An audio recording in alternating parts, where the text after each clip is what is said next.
This one is called Perpetually Weak. Okay, perpetually weak. There's a couple of things a lot of Christians do, even in churches, that true doctrine is being preached, true teaching is being taught, where the way they apply those teachings, it keep people perpetually weak.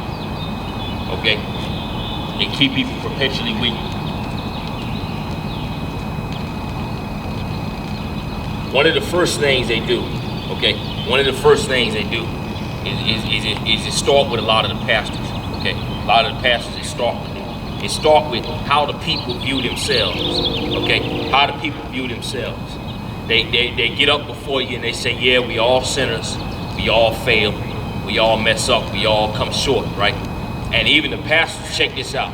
Even the pastors, they get up there and when they preaching to you. Now, I've been taught this stuff. I know what the psychology is behind this stuff, right?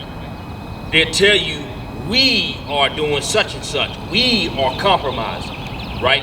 That's what the pastors would tell you. So your leaders would tell you how we are failing, meaning they are doing the same thing you're doing. And what's behind that is that's making you feel more accepted, okay? They're not pointing the finger at you.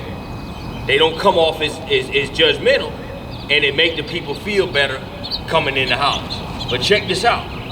The problem with that is when you do that enough, okay, now even the pastor is not an example for you to look at, for you to go to the place that you need to go to, okay? All right? Now check this out. What you're not gonna see, okay, you're not gonna go to the YMCA and get a personal trainer, and the personal trainer telling you, yeah, we don't really work out. You know, we don't really hit the gym. You know, you're not gonna see that, okay? A personal trainer worth their salt, okay? They gonna be in some serious shape, okay? They gonna seriously do the workouts. They telling you workouts that they do themselves. They doing more workouts than you doing because they're the example, okay? And so therefore they have the authority to tell you what you need to do to get to your goal so you can get in shape because they in shape themselves. But yet in terms of pastors and congregations, they not following that model. They following the model of the personal trainers out of shape. So therefore when you eat a donut, it's okay. We both eat donuts. We both eat cakes, okay? That's how a lot of these things are doing. That's how a lot of these things are going.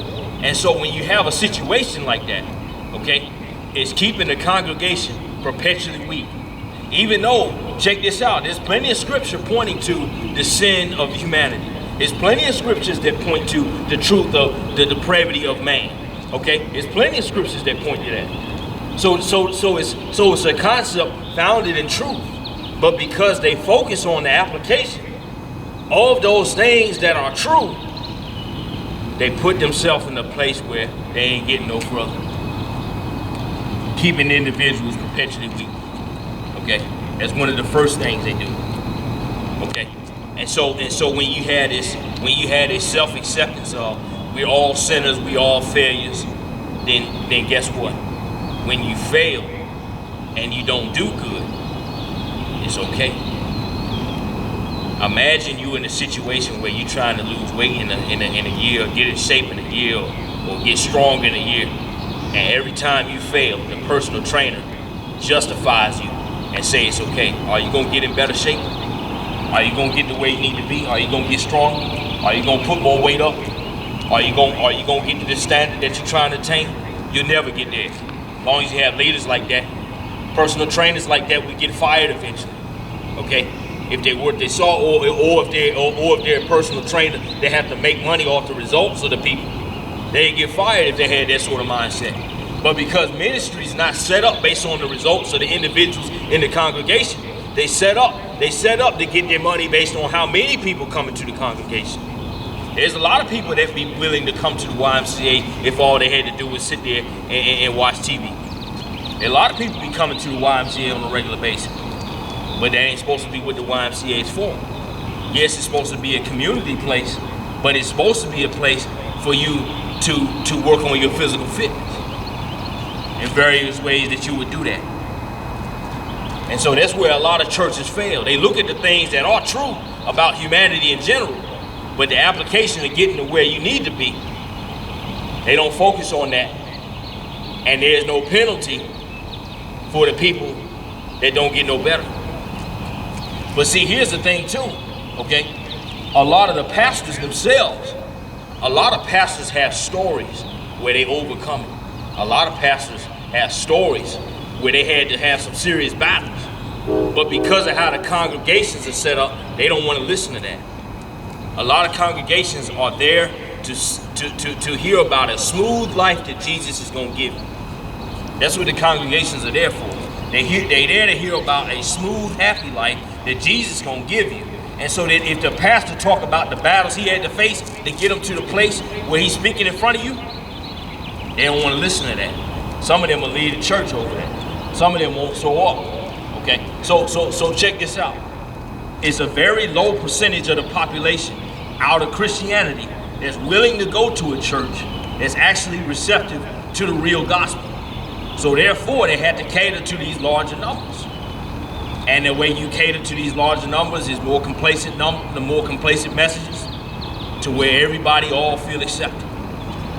But in reality, some of the pastors, the things that they know, the things that they have to face, the things they have to fight against, they're not telling you those battles.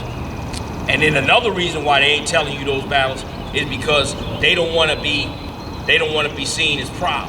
They don't want to be seen as judgmental. But what it take is they need to have a heart of humility.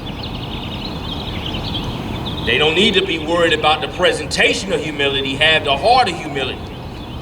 When you have the heart of humility, you can tell the people what you need to tell them, irregardless if they think you proud or not. Because sometimes it takes that brash demeanor, that hard type of messaging to be able to motivate the people, show them a standard, and get them to get there.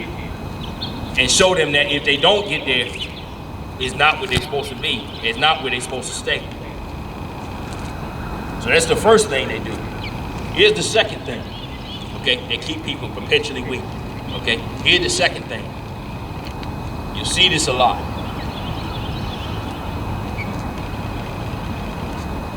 They degrade the examples. They degrade the patriarchs in the Bible. They degrade the founders of the faith. Right? I'm going to tell you how this works. My favorite Olympic sprinter, okay, Tyson Gay. Okay, that's my favorite Olympic sprinter. Okay, I read somewhere that he liked to eat at McDonald's. Okay, I read somewhere he liked to eat at McDonald's. And even Usain Bolt, I read he liked to eat chicken nuggets and McDonald's and stuff like that. Okay, so now I'm gonna tell you what Christians do a lot.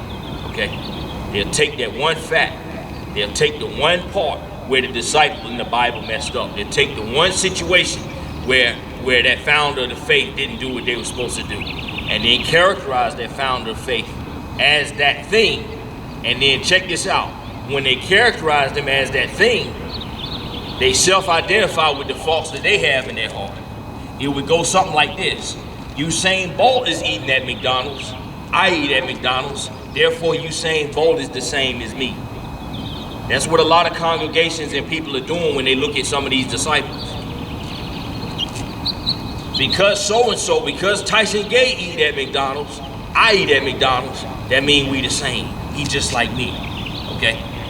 Now there's a verse in James that a lot of people take out of context. There's a verse in James where it talk about the prayer of a righteous man availeth much, okay? And then check this out. What it say is Elijah had a nature like us, okay? Elijah had a nature like us, referring to him as basically he's a man just like we are, okay? But here's the problem. The problem is they take that verse out of context to encourage themselves into complacency.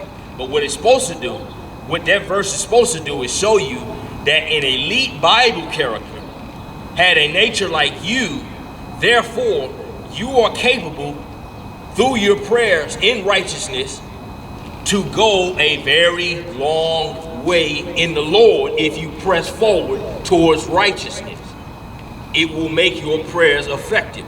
It's basically showing you how far a person with a human nature like you can go But that scripture was never put in there for you to take that human nature and then put you back into complacency and say, because he has a nature like me, I'm the same as him, and he not that great either. Okay? That's what a lot of people are doing now. And so when you have a situation like that, you taint your examples. So even, check this out, you don't even have the standards to look on for you to be strong. You don't even, a lot of people concept of who Peter is weaker than where they need to be in their own personal life and their own personal discipline. A lot of people concept of the disciples is weaker than where they're supposed to be. So then how are they supposed to get where they're supposed to be if even the examples that they see in their mind to follow is weaker than the standard that they're supposed to be on? They're keeping them perpetually weak. A lot of people look at Peter and say, oh, he denied Christ. So when I don't evangelize, I'm doing the same thing as Peter. Man, Peter risked his life for the gospel. Peter did so many things for the gospel. Peter walked on water for the gospel. Peter walked on water for Jesus. Peter was with Jesus. Peter was one of the first people that knew that Jesus was the Christ. He was one of the first people to get that revelation. Okay? Because God revealed that to him. Peter was one of the most powerful, effective disciples ever. When you look at his life, he's one of the most powerful, effective people to ever be in the faith. Okay?